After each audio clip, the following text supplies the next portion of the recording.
Um texto do Evangelho segundo São Mateus, traduzido no Evangelho segundo o Espiritismo, no capítulo 10, Bem-aventurados os misericordiosos, que diz assim: como é que vedes um argueiro no olho do vosso irmão? Um argueiro ou um cisco é a mesma coisa, portanto, um pequeno. Como é que vedes um argueiro no olho do vosso irmão quando não vedes uma trave no vosso olho? Ou então, como é que dizeis ao vosso irmão: deixa-me tirar um argueiro do teu olho, vós que tendes no vosso uma trave? Hipócritas, tirei primeiro a trave do vosso olho, e depois então vede como podereis tirar o argueiro do olho do vosso irmão. O Espírito Lamet, no seu livro Renovando Atitudes, aborda este tema numa perspectiva que é a perspectiva das emoções. E chama-nos a atenção para o facto de as emoções serem muito importantes, porque todos nós, como seres individuais, as manifestamos, as temos de maneira diferente.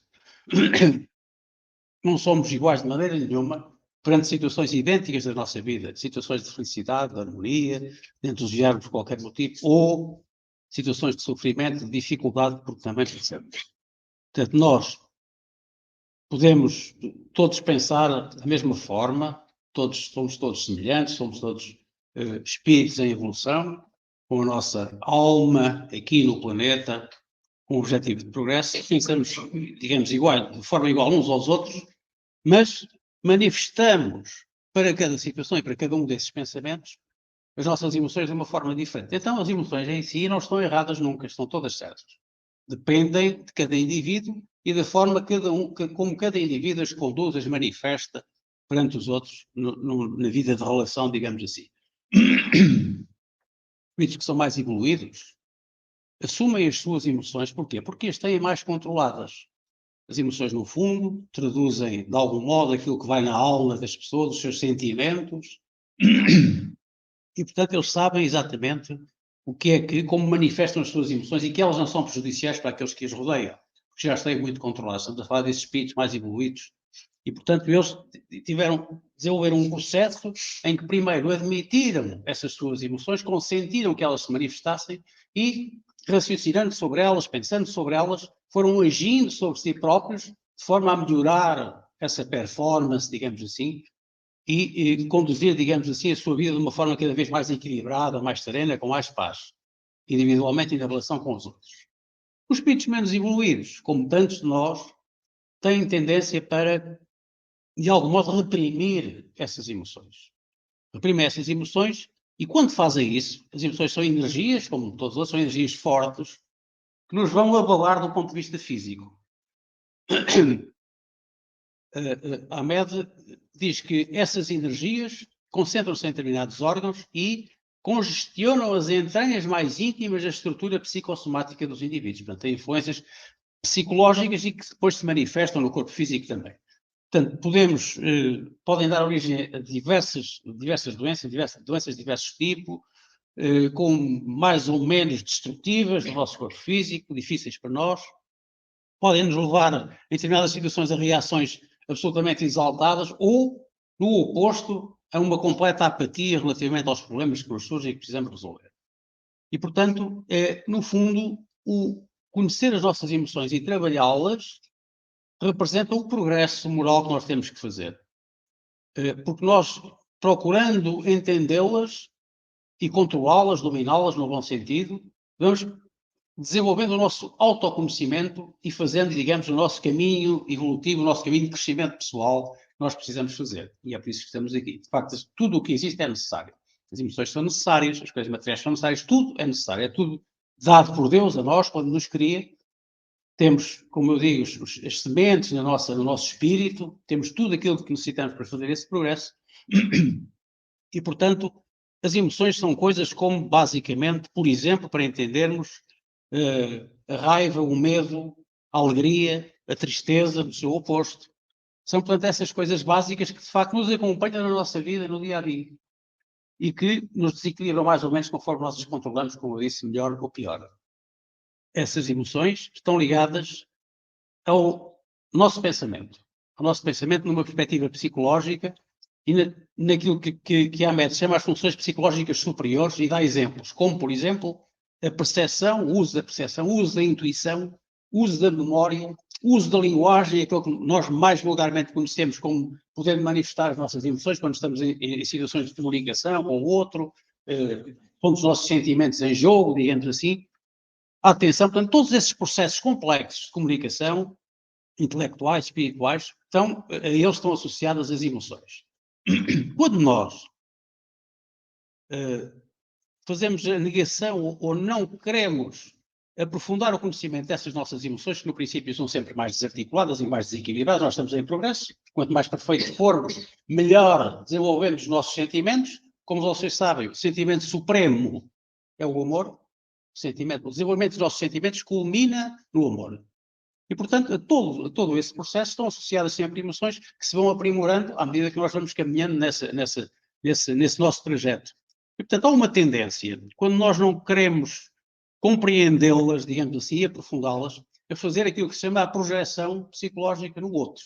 Nós olhamos para o outro, para aquilo que ele é, e vemos, porque nós conhecemos aquilo que somos, apesar de não queremos aprofundar, mesmo que superficialmente, olhamos para o outro e vemos nele aquilo que nós temos que não queremos aprofundar. Portanto, que são normalmente coisas que não são tão perfeitas quanto deveriam ser ou quanto gostaríamos que fossem. Portanto, o outro, olhamos para ele nessa perspectiva. Aquele tem aquilo, faz aquilo, tem aquele defeito, exatamente aquilo que nós somos. Isso chama-se projeção psicológica. Portanto, nós, em termos de definição, se quisermos, entende-se projeção psicológica, só para afirmarmos, entende-se a atitude de perceber nos outros, com certa facilidade, os nossos conflitos e dificuldades, com recusa, no entanto, de os ver em nós mesmos. Isto é a manifestação do espírito imperfeito. Tudo aquilo que nós apontamos mais à nossa volta, numa perspectiva crítica, é aquilo que nós somos. Tipicamente é aquilo que nós somos. E, portanto, Ahmed diz-nos assim, o ambiente em que vivemos é, na verdade, um espelho onde nos vemos exato e realmente como somos. Olhando à nossa volta e percebendo isso no outro, vamos entender aquilo que nós somos. O outro também tem coisas boas, mas nós normalmente, se pensarem, temos tendência para olhar para o outro numa perspectiva crítica, de ver as coisas que são menos boas. Essas são as que estão em nós e que nós temos medo de enfrentar. Quando nós encontramos desequilíbrios na relação com os outros, porque eles nos dizem, manifestam as suas emoções e elas nos afetam, são áreas da nossa intimidade, do progresso que nós precisamos fazer do ponto de vista do nosso autoconhecimento, que estão ainda por desbravar. Precisamos de trabalhar, são sinais que precisamos de trabalhar nessas áreas emocionais. Portanto, nós muitas vezes temos medo de aprofundar isso, nos conhecemos a nós próprios nesse sentido, nessas manifestações mais exuberantes, digamos assim.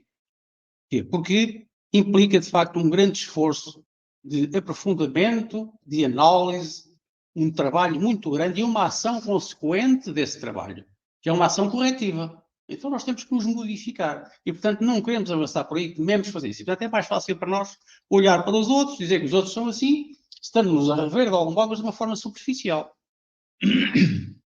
E, portanto, isso leva-nos aos tais, a ver o tal cisco no olho do nosso irmão. É nesse sentido que aparece aquele texto evangélico.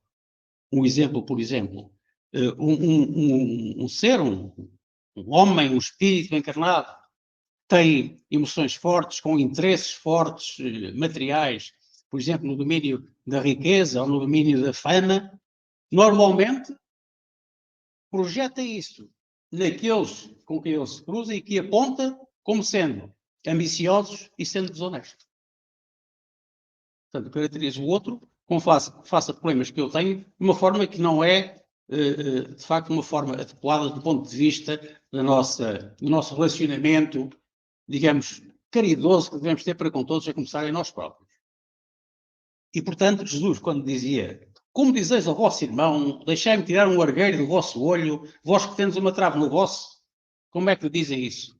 Jesus dizia isto no sentido de nos fazer perceber que, de facto, ele conhecia-nos absolutamente bem, não é? Como seres, digamos, encarnados no planeta, com todos os nossos defeitos, sabia que nós fazíamos essas projeções psicológicas. Eu estava a dizer, vejam, olhem primeiro para vocês, percebam o que é que vocês têm em vós que precisam de modificar, aprofundem esse vosso conhecimento, para evitar este tipo de relação desadequada com os outros por causa dessa projeção. No fundo, era isso que ele dizia. Nós, quando enfrentamos essas nossas sombras interiores, fazemos o nosso progresso. Tudo o que tem a ver com o nosso autoconhecimento, com o aprofundamento daquilo que nós somos, com o pensar em nós verdadeiramente, e não é uma questão egoísta, é uma questão de necessidade de progresso, nós aí é que fazemos, porque detectamos as questões, definimos um plano para a psicologia, então avançamos do ponto de vista do nosso progresso moral. Ahmed termina este texto dizendo assim: atentemos para a análise que as condutas alheias que mais nos irritam são aquelas que não admitimos estar em nós mesmos. E os outros servem-nos de espelho para que realmente possamos reconhecer-nos. Portanto, são duas deixas que ele nos aponta para que nos entendamos melhor e nos passemos a relacionar melhor com os outros. Toda esta questão do relacionamento com o outro, que é a nossa grande dificuldade no mundo material, por isso vivemos em sociedade. Temos que interagir uns com os outros, temos um progresso individual a fazer, mas temos um grande progresso coletivo a fazer na interação que temos entre todos e na entreajuda que nos damos uns aos outros, porque todos somos iguais, mas todos somos diferentes. Há uma grande insensatez na humanidade, dizem os Espíritos, no Evangelho, que é de facto ver primeiro o mal do outro antes de vermos o nosso mal. E dizem os Espíritos, o ideal é nós vermos, tal como se fala no espelho, mas como se saíssemos de nós e olhássemos para nós de fora, como se estivéssemos a olhar para o outro. E pensar assim, o que é que eu pensaria se visse alguém com este comportamento? Um comportamento que eu posso até nem manifestar objetivamente, mas que subjetivamente eu estou a ver, porque estou a falar de mim próprio. Então, reparem que esta atitude de dissimular, até perante mim próprio, muito mais perante os outros, aquilo que eu sou verdadeiramente, que as minhas emoções traduzem, que eu procuro reprimir, isso é, no fundo, resultado do meu orgulho, de eu não me querer mostrar como sou com as minhas fraquezas. Então, se eu estou a mostrar orgulho nesta minha atitude relacional, eu estou a não ser caridoso. Porque a humildade, que é o contrário do orgulho, é que é uma das virtudes da caridade. E a caridade, como vocês sabem, foi sempre recomendada por Jesus e Kardec tomou como bandeira para a doutrina espírita. Fora da caridade não há salvação. Paralelamente a esta questão da projeção e de ver o outro com os seus lados menos bons, na decorrência disto que eu tenho estado a dizer, aparece a questão do julgamento do outro. No Evangelho há um pequeno texto que diz, em São Mateus também, não julgueis a fim de não ser julgados, porquanto sereis julgados, conforme houverdes julgado os outros. Empregar-se-á convosco a mesma medida de que vos tenhais servido para com os outros. Portanto, chama a atenção o Evangelho para o ser extremamente desadequado o julgamento e vamos perceber porquê genericamente. Há um outro texto do Evangelho que todos também conhecem, que é da mulher adúltera, em que todos vêm, enfim, efetivar Jesus a tomar uma atitude perante a situação, de acordo com a lei mosaica, mas em que Jesus dá a volta dizendo aquele que não tiver pecado, aquele, portanto, que não tiver nada que seja o que está a ser apontado àquela mulher, atira a primeira pedra e ninguém atirou a pedra. O que é interessante porque se nenhuma daquelas pessoas tinha refletido naquilo que era até o momento, naquele instante, quando é efetivado por Jesus, obviamente com o seu poder energético, com a sua autoridade moral, ali em segundos, todos perceberam rapidamente, pelo menos uma daquelas coisas eles tinham também, então não tinham o direito de fazer aquilo. E, portanto, no fundo, é um desafio para a indulgência que precisamos para ter com os outros, porque precisamos dessa indulgência para nós próprios, para connosco próprios. Não devemos, como nos diz o Evangelho, julgar os outros com mais severidade do que nos julgamos a nós. Nem condenar nos outros aquilo que absolvemos em nós. Isto, aliás, está inserido naquilo que é a orientação de Jesus, muito prática, e que é um guia muito forte para nós, que é fazer aos outros o que gostaríamos que nos fizessem a nós. Muito simples. Portanto, antes de apontarmos o dedo, pensemos alguns segundos, contemos até 10 e pensemos se aquilo que estamos a apontar ao outro, nós também não o temos em nós. Esses reparos, essas observações que nós fazemos para os outros podem ter duas motivações. Uma é, de facto, o combater o mal. E a outra é desacreditar a pessoa a quem estamos a criticar. São duas perspectivas completamente diferentes. Isto é interessante porque, no fundo, as ações são valorizadas espiritualmente muito de acordo com a intenção com que são feitas.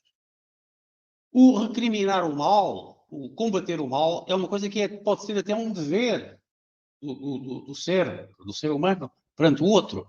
Porque nós temos a obrigação de ajudar os outros a progredir. Então, há situações em que é preciso realmente fazer essa recriminação e chamar a atenção. Mas a situação de querer denegrir o outro já é, obviamente, uma situação de maldicência e de, digamos, maldade, de uma forma geral. Não estou a agir no bem, estou a agir no mal. E essa não tem nenhuma desculpa. Mas, de facto, nós temos que ter essa noção que, na perspectiva que é vivendo em sociedade em conjunto, entre ajudando uns aos outros, temos a obrigação também de ser vigilantes daquilo que é a melhoria da nossa condição global. E, portanto, aqueles que estão em melhores condições têm como obrigação ajudar os outros, sem ser, obviamente, intrusivo e respeitando o outro. Portanto, não devemos, para concluir, levar à letra quando se diz assim, não julgueis se não quiseres ser julgados, não é para levar completamente à letra. Aliás, no Evangelho, portanto, é preciso aqui ver as nuances em que as situações se apresentam para que nós, digamos, desenvolvamos uma ação adequada a essa situação. Aliás, se nós pensarmos, Jesus sempre combateu o mal que esteve entre nós. E era isso que ele defendia e ensinava. E fê-lo muitas vezes com veemência, com força, e o exemplo que eu me lembro mais, até porque eu vi num filme e ficou-me aquele momento, que também está descrito no Evangelho, em que Jesus expulsou os vendilhões do templo, que estavam a utilizar um espaço sagrado para fazer comércio. E ele expulsou-os lá a pontapé, digamos assim. E era Jesus. Bom, portanto, ele nunca disse que não se devia combater o mal, antes pelo contrário. Quer dizer é que, para se combater o mal, é preciso termos autoridade moral para o fazer. Como em tudo na vida. Nós, numa empresa, aquele que é o responsável da empresa tem que ter mais capacidades do que aqueles que são os seus subordinados. Para que possa ser respeitado e as suas ordens e orientações sejam capazes e sejam, portanto, reconhecidas como tal. Senão, os subordinados têm o direito de não a reconhecer como tal. E não fazerem as ordens, não respeitar as ordens que são dadas. Do ponto de vista moral é a mesma coisa. Eu não tenho autoridade para dizer uma coisa e fazer outra. É um exemplo típico do cuidado que devemos ter na educação, por exemplo, das crianças. É preciso muito cuidado, porque nós temos essa obrigação de as orientar enquanto são crianças, do ponto de vista precisamente da sua educação, de criar bons hábitos, mas temos que dar um exemplo, temos que ter imenso cuidado. E as crianças olham muito mais ao exemplo, àquilo que é prática, àquilo que é a ação, não àquilo que se diz. O que se diz anda para um ouvido e sai para o outro. Mas percebem, se eu digo uma coisa e faço outra, então escusamos de avançar por essa área. E, portanto, no fundo, o que é que nós precisamos? É de agir no bem. É a ação e a ação no bem. É aquilo que Jesus nos desafia a fazer em cada momento e sempre, digamos assim. Esta nossa atitude do julgamento do outro tem raízes que nós temos que perceber, que resultam precisamente dos hábitos que nós criamos. Nós somos animais de hábitos e esses hábitos são criados em diversas circunstâncias. São criados na nossa infância e nesta vida atual, algumas coisas que nós apreendemos nesta vida, e resultam também das vidas anteriores, das experiências que nós tivemos nas vidas anteriores, onde fomos recebendo um conjunto de informações, de ensinos, de experiências, onde vamos enchendo o nosso reservatório moral, como chama a MED, é um caldeirão, um reservatório que nós temos onde pomos lá isso tudo, e aquilo para nós são as nossas verdades, que adquirimos na família, na sociedade, nas relações religiosas, em tudo aquilo que é o nosso convívio social, fomos aprendendo aquele conjunto de coisas e fomos adotando como boas. Então, em cada momento, de acordo com o nosso moral evolutivo, é isso que nós utilizamos para julgar, para apontar, para fazer a projeção psicológica relativamente aos outros. E aquilo que para nós são os nossos valores, errados ou não. Mas isto é o caminho do progresso, do trabalho que nós temos que fazer nesse desenvolvimento.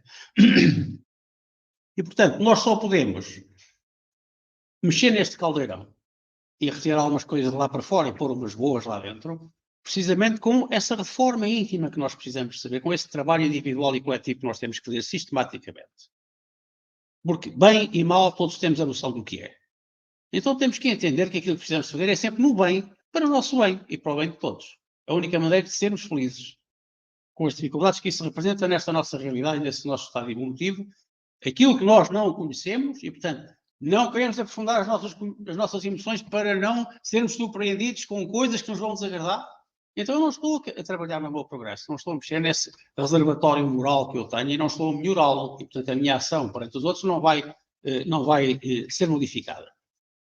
Eu, portanto, tenho que ter cuidado para não me enganar a mim próprio.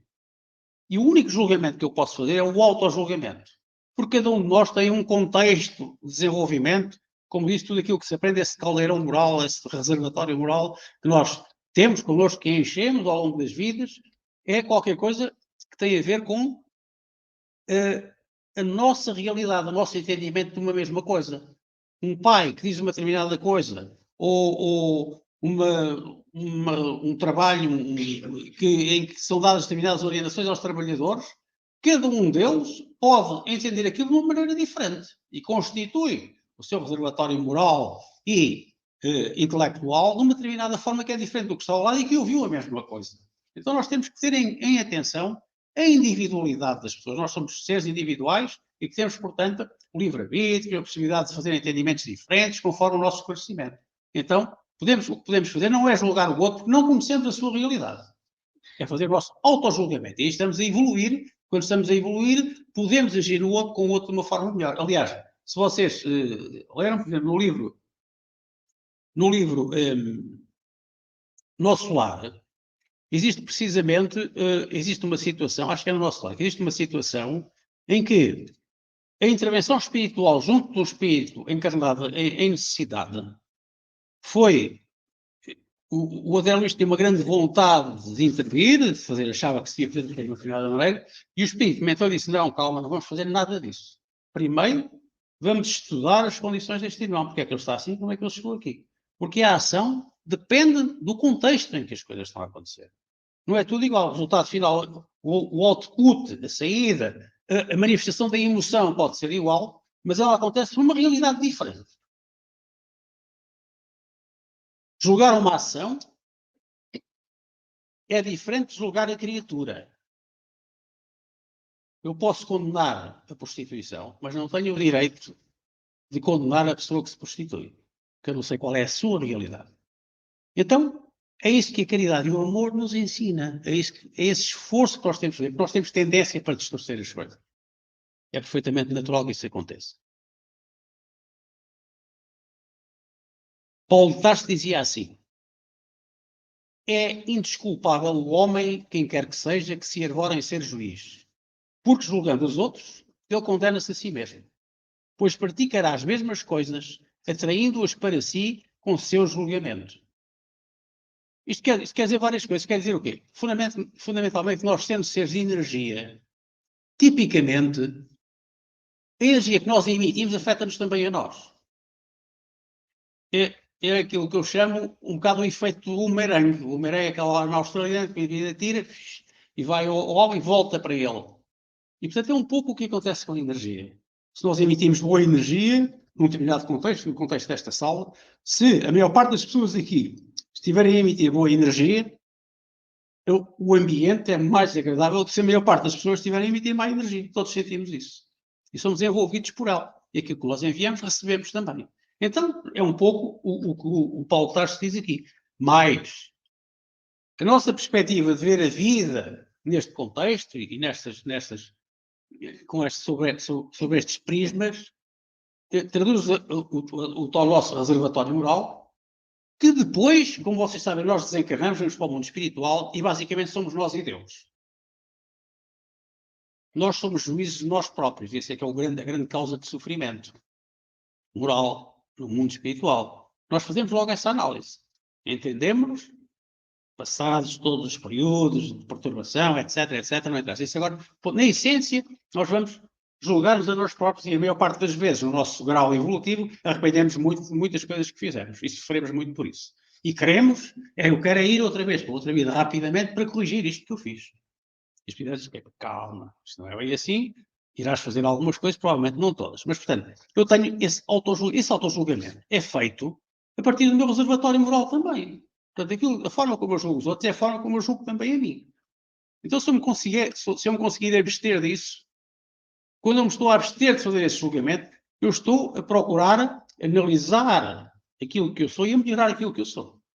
E quando estou a fazer isto, estou a fazê-lo também para mim, essa situação que é a minha situação futura, transitória que seja, a minha vida no mundo espiritual.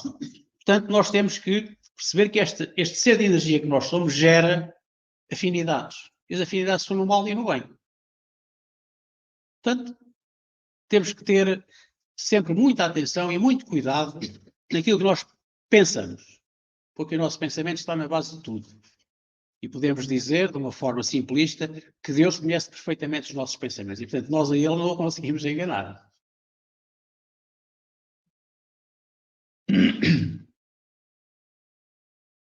Exemplos de situações em que nós ficamos prisioneiros, mesmo só numa vida, se considerarmos uma vida material, portanto, um tempo mais curto, nós ficamos prisioneiros daquilo que são as energias e os pensamentos e os julgamentos que nós emitimos. Por exemplo, e vou ler só para facilitar. Se algumas pessoas declararem a homossexualidade é abominável e ao longo do tempo se confrontarem com filhos, netos, parentes e amigos que têm algum impulso homossexual, as suas medidas serão estabelecidas pelo ódio e pela repugnância a esses mesmos entes queridos. Se não for hipócrita. Quando ele diz que detesta o homossexual, isso não faz nenhum sentido.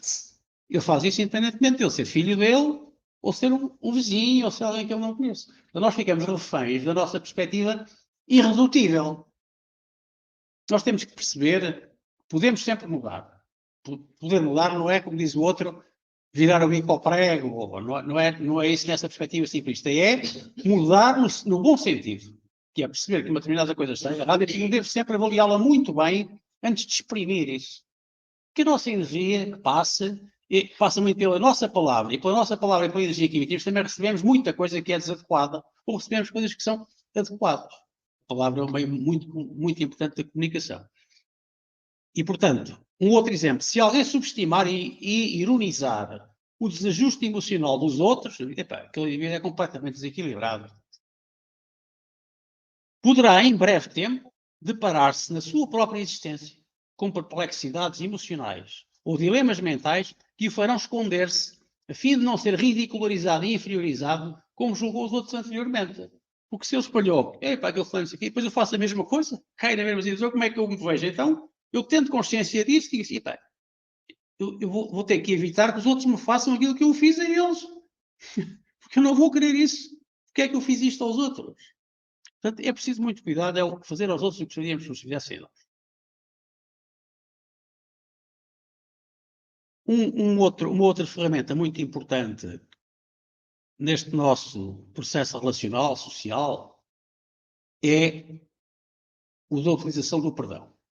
Imensas vezes falámos aqui disto, mas de facto o perdão é uma das virtudes da caridade, assim como a indulgência é uma das virtudes da caridade.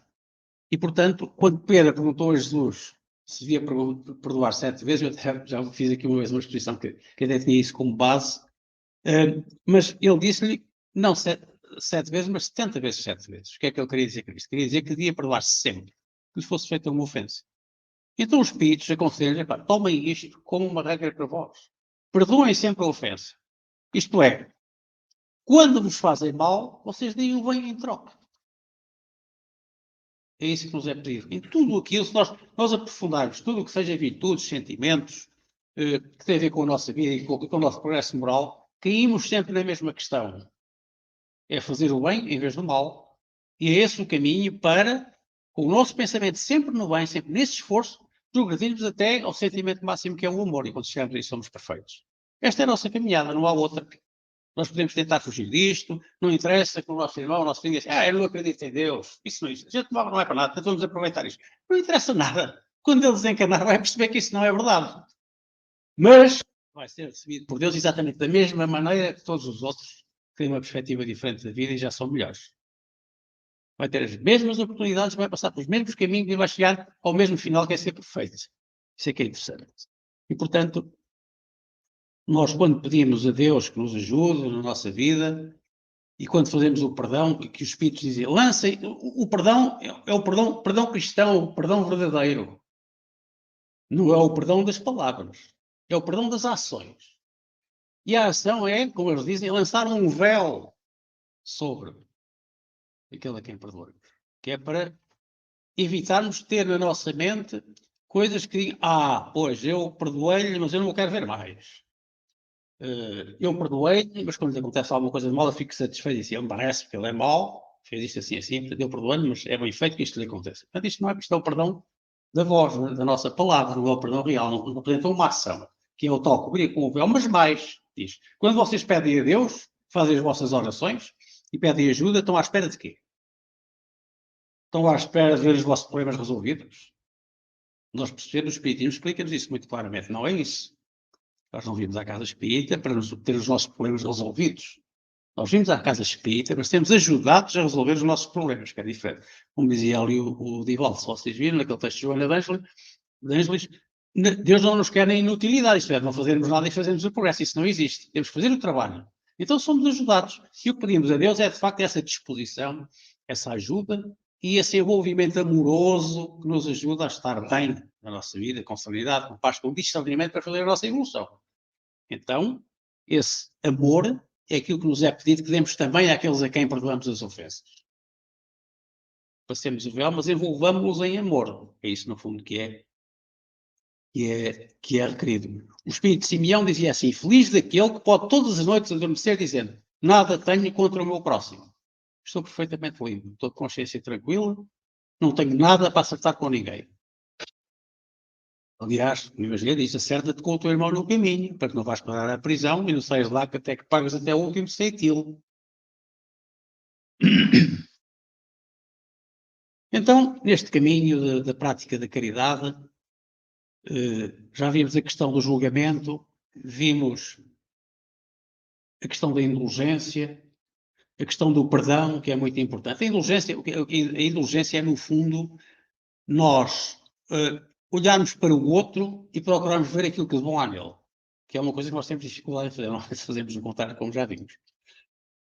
É, no fundo, ocultar as suas dificuldades perante todos que o queiram prejudicar, ter uma atitude, sempre uma atitude positiva de ver o bom e não ver o mal. No Evangelho está descrito, a indulgência não vê os defeitos do outro, ou se os vê, evita falar deles, divulgá-los. Não faz isso. Ao contrário, oculta-os, a fim de que se não tornem conhecidos, senão dela unicamente. E se a malevolência, aqueles que são maus, querem prejudicar, os descobre, tem sempre pronta uma desculpa para eles. Uma desculpa plausível, séria, não daquelas que com aparência de atenuar a falta, mas a evidenciam com pérfida intenção. A indulgência jamais se ocupa com os maus atos de outrem, a menos que seja para prestar um serviço. Mas mesmo neste caso, tenho cuidado de atenuar tanto quanto possível. A indulgência é um pouco isto, e é, como vos disse, uma das virtudes da caridade. Portanto, nós devemos ser severos para connosco e indulgentes para com os outros. Essa é a orientação que nos é dada pela doutrina.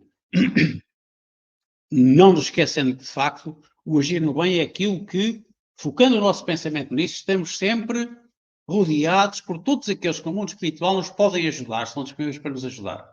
Porque, sendo seres de energia, nós atraímos aquilo que pensamos, porque aquilo que pensamos gera a energia que nos rodeia, que nos envolve, e, portanto, que traz ou afasta aqueles que são bons para junto de nós.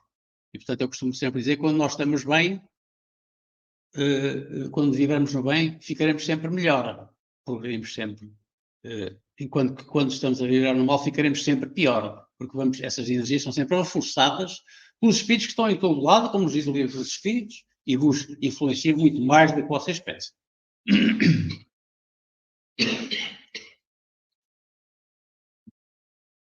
Portanto, neste contexto, todas estas virtudes que nós estamos a falar estão contidas na caridade. E a caridade traduz basicamente o que é uma atitude de humildade, que é o contrário do orgulho, e de caridade, que é o contrário do egoísmo. Portanto, é isto que está em causa. No fundo, nós o que temos que combater neste nosso processo, individualmente e no relacionamento com os outros, é combater o nosso orgulho e o nosso egoísmo. É isso. E esta situação em que nós nos encontramos aqui, com estes choques morais, intelectuais, de diferenças de toda a natureza entre nós, para nos ajustarmos e aprendermos uns com os outros e desenvolvermos a nossa capacidade de fazer caridade, é aquilo que a irmã Rosália no Evangelho em 1860, em Paris, numa comunicação em Paris, disse, entre aquilo que disse esta frase, a caridade moral consiste em os suportar uns aos outros. O que menos fazeis nesse mundo inferior em que estáis momentaneamente encarnados. Suportar-nos uns aos outros. Eu acho que isto caracteriza muito bem aquilo que nós precisamos fazer e que são as nossas dificuldades.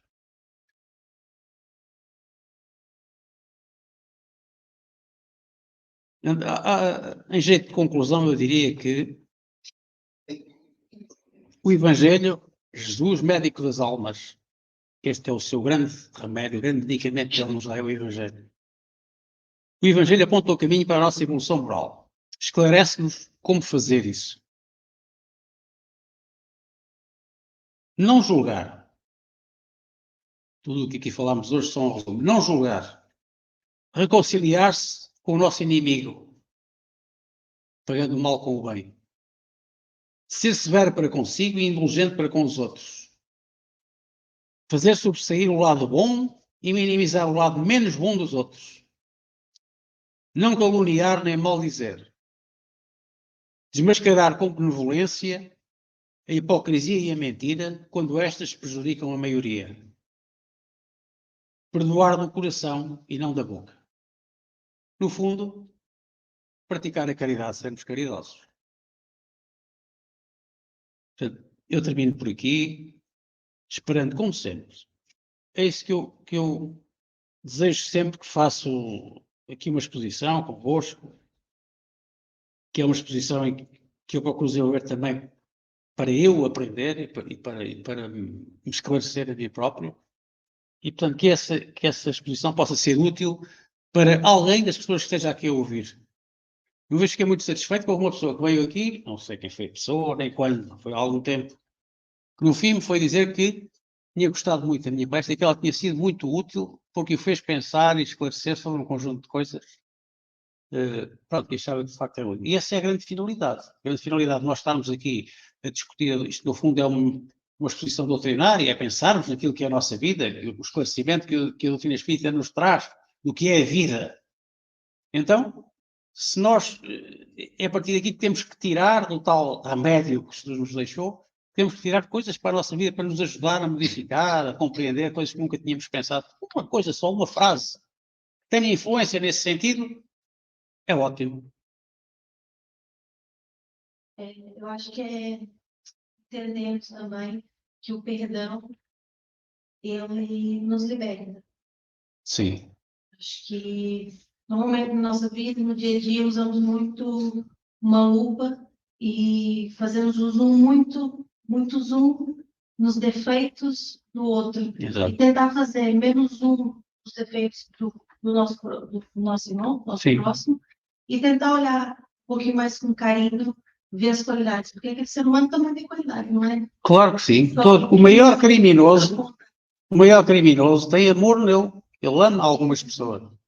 Porque isso faz parte da nossa essência. Nós temos é que desenvolver isso cada vez mais. Repare que a questão do perdão é uma energia, a energia da mágoa, que é o contrário do perdão, é terrível, porque nos corrói.